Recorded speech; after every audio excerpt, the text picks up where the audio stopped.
नमस्कार।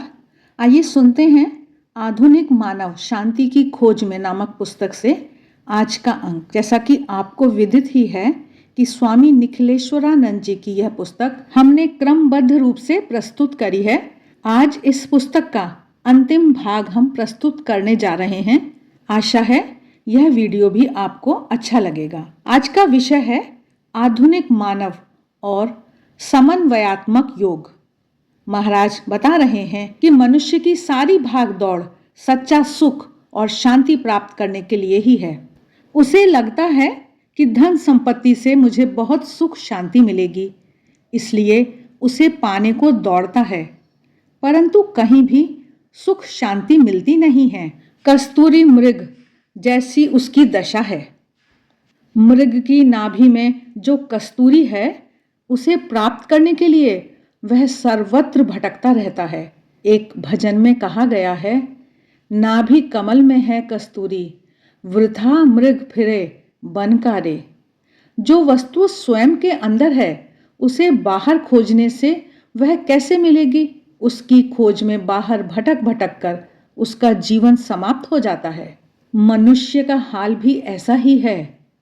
सुख और शांति का स्रोत उसके अंदर ही है, लेकिन वह मृग की तरह बाहर भटक भटक कर अंत में मृत्यु को प्राप्त हो जाता है। उसे सच्ची शांति नहीं मिलती है। स्वामी निखिलेश्वरानंद जी आगे बता रहे हैं कि शाश्वत शांति तो मनुष्य की आत्मा में है। जिसे शाश्वत शांति प्राप्त करनी हो, उसे आत्मा में रहना चाहिए। यद्यपि दैनिक जीवन में शांति प्राप्ति के उपायों का आचरण करने से कुछ समय में मन शांत हो जाता है, शांति का अनुभव होता है, परंतु वह शांति स्थायी नहीं होती है। वह चेतना का भाग नहीं बनती है। सच्ची और स्थायी शांति एकमात्र भगवान में है। इसलिए जब तक अपने अंदर स्थित भगवान के साथ हम एक रूप नहीं होते, तब तक उस शांति को हम कभी भी प्राप्त नहीं कर सकते हैं। कठोपनिषद में कहा गया है, नित्यो नित्यानाम चेतनश्चेतनानाम एको बहूनाम यो विदधाति कामान तमात्मस्थम येनु पश्यन्ति धीराः तेषां शांतिः शाश्वती नेतरेषाम। अर्थात जो अनित्य पदार्थों में नित्य स्वरूप तथा ब्रह्मा आदि चेतना में चेतन है, और जो अकेला ही अनेकों कामनाएं पूर्ण करता है, अपनी बुद्धि में स्थित उस आत्मा को जो विवेकी पुरुष देखते हैं, उन्हीं को नित्य शांति प्राप्त होती है, दूसरों को नहीं। महाराज आगे बता रहे हैं कि शाश्वत शांति भगवान ने स्वयं अपने पास रखी है। जो भगवान को बुलाते हैं, उन्हें प्रेम करते हैं, उन्हें जानते हैं, उन्हें ही वह शांति वे देते हैं। भगवान भोग ऐश्वर्य सब देते हैं, परंतु यदि शांति चाहिए तो पहले अंतर में स्थित भगवान के साथ एक रूप होना पड़ेगा। उसके बाद ही शांति मिल सकती है। छांदोग्य उपनिषद में भी कहा गया है, यो वै भूमा तत्सुखम न अल्पे सुखम अस्ति। अर्थात सीमित पदार्थों से आनंद नहीं मिल सकता है, अनंत से ही सत्य परम सुख की प्राप्ति होती है। इस अनंत की प्राप्ति किस प्रकार होती है? जो समग्र ब्रह्मांड में व्यापक है, वही हमारे अंतर में भी है, हमारे सबसे अधिक निकट है। उसे कहीं बाहर खोजने की आवश्यकता नहीं है। एक बार अंदर दर्शन हो जाए तो फिर बाहर भी सर्वत्र उसके दर्शन होंगे। लेकिन यदि वे अंदर हैं तो दिखाई क्यों नहीं देते हैं? श्री रामकृष्ण से भी उनके भक्तों ने ऐसा ही प्रश्न पूछा था। तब उन्होंने एक तौलिया लेकर अपना मुंह ढक लिया और कहा, अब तुम मुझे देख नहीं सकते हो, उससे क्या मैं तुम्हारे निकट नहीं हूं? यह पर्दा बीच में है, इसलिए देख नहीं सकते हो। इसी प्रकार अज्ञान रूपी पर्दे के कारण मनुष्य स्वयं के अंदर स्थित परमात्मा के दर्शन नहीं कर सकता है। इस अज्ञान के पर्दे को हटा दो, तब तुम्हें पता चलेगा कि परमात्मा तुम्हारा स्वयं का ही स्वरूप है। इस अज्ञान के पर्दे को दूर कैसे करें? महाराज बता रहे हैं कि इस पर्दे को हटाने का कोई एक उपाय नहीं है। कोई भक्ति द्वारा, कोई ज्ञान द्वारा, कोई ध्यान द्वारा, तो कोई निष्काम कर्म और सेवा द्वारा इस अज्ञान रूपी पर्दे को हटा सकता है। इस प्रकार परमात्मा को प्राप्त करने के लिए मुख्य 4 मार्ग हैं: राजयोग, ज्ञान योग, भक्ति योग और कर्म योग। इनमें से किसी भी एक मार्ग का अनुसरण करके या चारों का समन्वय करके परमात्मा की प्राप्ति कर सकते हैं। गीता में भी भगवान श्री कृष्ण ने भगवत प्राप्ति और शाश्वत शांति के लिए इन चारों मार्गों का अनुसरण करने को कहा है। आगे महाराज राजयोग पर चर्चा करते हुए बता रहे हैं कि महर्षि पतंजलि ने अपने योग सूत्रों में राजयोग की साधना द्वारा परमात्मा की प्राप्ति का मार्ग बताया है। इस योग के 8 सोपान हैं: यम, नियम, आसन, प्राणायाम, प्रत्याहार, धारणा, ध्यान और समाधि। इन सोपानों पर चढ़ते चढ़ते फिर ध्यान सिद्ध होता है। चित्तरूपी सरोवर में सभी तरंगों का शमन हो जाता है। मन ध्यान में लीन हो जाता है। फिर 8वां सोपान निर्विकल्प समाधि प्राप्त होती है। तब सभी कुछ ब्रह्ममय हो जाता है। अनंत सुख, अनंत शांति और अनंत आनंद की प्राप्ति होती है। राजयोग में मन पर नियंत्रण किया जाता है। मन पर संयम के बिना एकाग्रता नहीं होती है। इस संबंध में भगवान श्री कृष्ण गीता में कहते हैं, नास्ति बुद्धिर्युक्तस्य न चायुक्तस्य भावना न चाभावयतः शांतिर अशांतस्य कुतः सुखम। अर्थात न जीते हुए मन और इंद्रियों वाले पुरुष में निश्चयात्मिका बुद्धि नहीं होती और उस अयुक्त मनुष्य के अंतःकरण में भावना भी नहीं होती तथा भावनाहीन मनुष्य को शांति नहीं मिलती और अशांत मनुष्य को सुख कैसे मिल सकता है। आगे महाराज ज्ञान योग पर बता रहे हैं कि श्री रामकृष्ण देव ने ज्ञान योग को सरल ढंग से समझाया। वे कहते हैं, हमेशा सत असत का विचार करो। ईश्वर ही सत अर्थात नित्य है और अन्य सब असत अर्थात अनित्य है। इसी प्रकार विचार करते करते अनित्य वस्तुओं का मन से त्याग करो। इसे ज्ञान योग कहते हैं। इसमें ईश्वर का चिंतन करते करते दिव्य अनुभूति होने लगती है। अनुभूति होने के बाद अज्ञान का पर्दा हट जाता है और अंदर स्थित परम तत्व का दर्शन होता है। श्री रामकृष्ण देव ज्ञान मार्गी को बंदर के बच्चे की उपमा देते हैं। बंदरिया का बच्चा अपनी मां को पकड़े रहता है। बच्चे की पकड़ ढीली होने से उसके छूटकर गिरने की भी संभावना होती है। इसमें ईश्वर का चिंतन करना, ज्ञान प्राप्त करने का प्रयत्न करना व्यक्ति को स्वयं ही करना होता है। इसलिए व्यक्ति को पूरी सावधानी रखनी पड़ती है, नहीं तो पतन का भय इस मार्ग में बना रहता है। परंतु सजग रहकर स्वयं प्रयत्न करने से ज्ञानी शीघ्रता से साक्षात्कार कर सकता है। गीता में भी भगवान श्री कृष्ण कहते हैं, श्रद्धावान लभते ज्ञानम तत्परः संयतेन्द्रियः ज्ञानम लब्ध्वा पराम शांति मचिरेणाधिगच्छति। अर्थात जितेंद्रिय, साधन परायण और श्रद्धावान मनुष्य ज्ञान प्राप्त करता है तथा ज्ञान को प्राप्त कर वह अविलंब तत्काल ही भगवत प्राप्ति रूप परम शांति को प्राप्त हो जाता है। आगे महाराज भक्ति योग पर बता रहे हैं कि भक्ति के द्वारा परमात्मा से मिलन करना भक्ति योग है। यह मार्ग प्रेम का मार्ग है, शरणागति का मार्ग है। स्वामी विवेकानंद कहते हैं, भक्ति योग स्वाभाविक, मधुर और सहज है। ज्ञान योग की तरह ऊपर चढ़ता नहीं है, इसलिए उसमें अधोपतन का भय भी नहीं है। श्री रामकृष्ण देव इस मार्ग को बिल्ली के बच्चे का मार्ग कहते हैं। बिल्ली का बच्चा संपूर्ण रूप से अपनी मां पर निर्भर रहता है। उसे उसकी मां मुंह से पकड़कर घुमाती रहती है। मां की पकड़ मजबूत होती है, इसलिए उसे गिरने का भय नहीं होता है। यह मार्ग सबसे अधिक सुरक्षित है, क्योंकि भगवान से प्रेम करने से फिर नीचे गिरने की संभावना ही नहीं रहती है।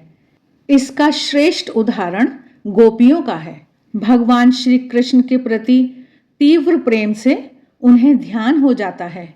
योगी वर्षों की तपस्या से परमात्मा के साथ जो एक तद्रूप होते हैं, वैसी तद्रूपता गोपियों को सहजता से ही हो गई थी।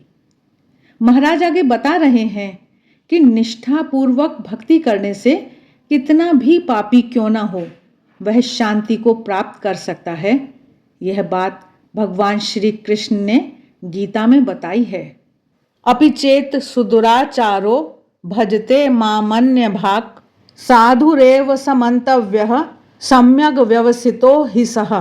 अर्थात यदि कोई अतिशय दुराचारी भी अनन्य भाव से मेरा भक्त होकर मुझको भजता है, तो वह साधु ही मानने योग्य है, क्योंकि वह यथार्थ निश्चय वाला है।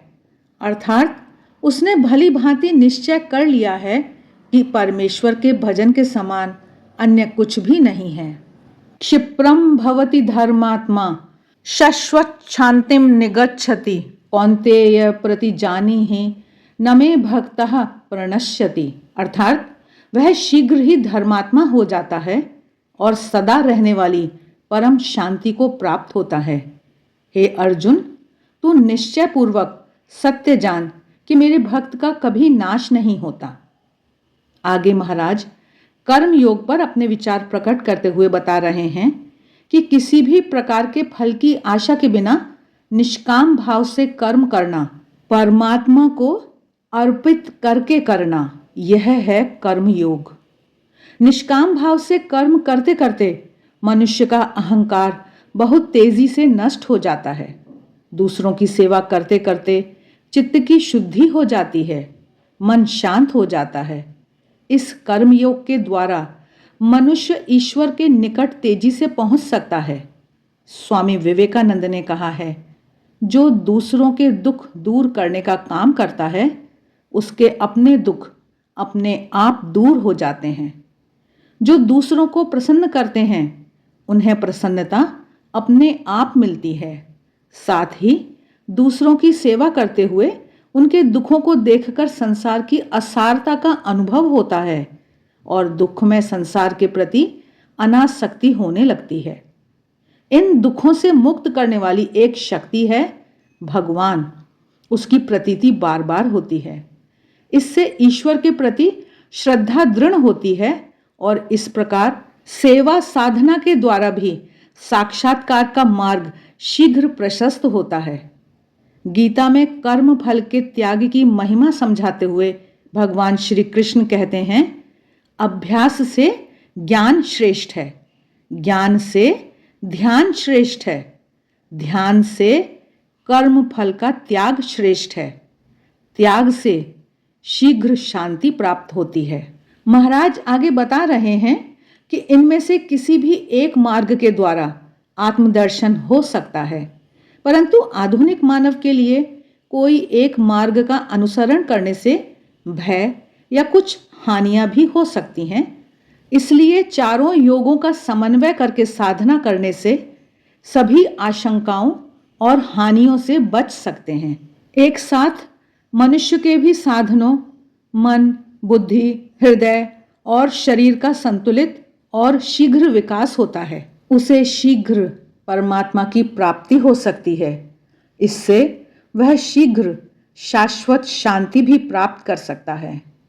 आगे महाराज मां शुचः पर बता रहे हैं कि परमात्मा की प्राप्ति के लिए बताए गए इन चारों योगों की साधना पद्धति द्वारा ही अंतर्निहित परमात्मा को आवृत करने वाले अज्ञान के पर्दे हटा सकते हैं। परंतु उसमें प्रत्येक साधना पद्धति का दृढ़ता से पालन करना पड़ता है, इसमें शिथिलता नहीं चल सकती। परंतु यदि कोई दृढ़ता से इस साधना पद्धति का आचरण ना कर सके तो क्या वह शांति नहीं प्राप्त कर सकेगा? तब तो शांति प्राप्ति की लालसा कभी भी पूर्ण नहीं होगी। क्या उसे शांति की खोज में जन्म जन्मांतर तक भटकते रहना ही पड़ेगा? नहीं, ऐसा नहीं है। योग की कठिन तपश्चर्या और नियमों का पालन नहीं कर सकने वाले के लिए भी भगवान की शाश्वत शांति के द्वार खुले ही हैं। शांति के लिए तड़पते मनुष्य को भगवान ने अभय वरदान दिया है कि भले ही तुझे किसी प्रकार की योग साधना नहीं आती हो, भले ही तुमने व्रत जप तप उपवास ना किए हों, तुमने कभी मेरी पूजा उपासना नहीं की हो, तो भी क्या हुआ? तुम चिंता मत करो, मैं हूं ना। तुम मेरे पास चले आओ। तुम्हें जो शांति चाहिए, जो आनंद चाहिए, मैं तुम्हें दूंगा। भगवान श्री कृष्ण ने अर्जुन के माध्यम से सर्वसाधारण को यह अभय वचन दिया है। उन्होंने सबके लिए शरणागति का सरलतम मार्ग बता दिया है। वे भगवत गीता में कहते हैं, ईश्वरः सर्वभूतानां हृद्देशेर्जुन तिष्ठति भ्रामयन् सर्वभूतानि यंत्रारूढ़ानि मायया तमेव शरणं गच्छ सर्वभावेन भारत तत्प्रसादात् परां शांतिम स्थानम प्राप्स्यसि शाश्वतम। हे अर्जुन, शरीर रूपी यंत्र में आरूढ़ हुए संपूर्ण प्राणियों को अंतर्यामी परमेश्वर अपनी माया से उनके कर्मों के अनुसार भ्रमण कराता हुआ सब प्राणियों के हृदय में स्थित है। हे भारत, तुम सब प्रकार से उस परमेश्वर की ही शरण में जाओ। उस परमात्मा की कृपा से ही तुम परम शांति तथा सनातन परम धाम को प्राप्त होोगे। महाराज कह रहे हैं कि अनन्य भाव से भगवान की शरण में जाने के बाद कोई भी चिंता नहीं रहती है। वे तो भक्त वत्सल कृपा सागर हैं, शांति के अक्षय धाम हैं। उनके समीप जाने से संसार के विविध तापों का शमन हो जाता है, मन की चंचलता शांत हो जाती है। उनके कृपा कटाक्ष मात्र से आसक्ति के सभी बंधन छूट जाते हैं। भगवान श्री कृष्ण ने अपने मुख से अभय वरदान दिया है, सर्वधर्मान् परित्यज्य मामेकं शरणं व्रज अहम त्वा सर्व पापेभ्यो मोक्षयिष्यामि मा शुचः। अर्थात संपूर्ण धर्मों को अर्थात संपूर्ण कर्तव्य कर्मों को मुझ में त्याग कर तुम केवल एक मुझ सर्वशक्तिमान सर्वाधार परमेश्वर की ही शरण में आ जाओ। मैं तुम्हें संपूर्ण पापों से मुक्त कर दूंगा। तुम शोक मत करो। इस प्रकार भगवान स्वयं आवाहन कर रहे हैं, अभय दे रहे हैं, उनकी शरण में आने को कह रहे हैं और वरदान दे रहे हैं कि तू दुखी क्यों हो रहा है, मैं तुझे सभी पापों से मुक्त कर दूंगा, केवल तू मेरे पास आ जा। स्वामी निखिलेश्वरानंद जी संदेश दे रहे हैं कि जब भगवान स्वयं हमें इस तरह अपने पास बुला रहे हैं तो चलो हम भगवान की शरण में जाकर उनके परम आनंद और शाश्वत शांति के भागीदार बने।